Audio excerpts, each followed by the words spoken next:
In this video, I will show you how to transfer money from Chime credit card builder to spending account. So first thing you need to do is just open up your Chime app and then log in your account.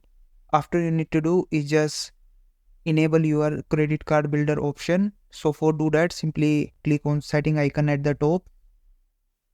Then there will be an option try credit builder. So simply click on that and then your credit card builder will be enabled.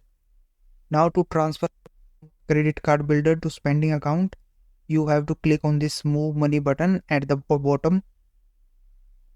From here simply transfer funds option, and then this will screen. From here you have to enter the amount that you want to transfer, and in the from section simply click on that, and then from there simply select credit builder, and then in two sections simply select your spending account.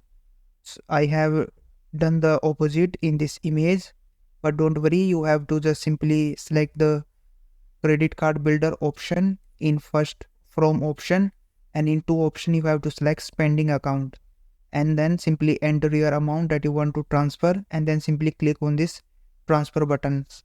And once you do that, it will ask double check everything, so simply check all the details and then simply click on this confirm transfer button, and then your money transferred from credit card builder to your spending account. So if this video was helpful, please like this video and subscribe to my channel.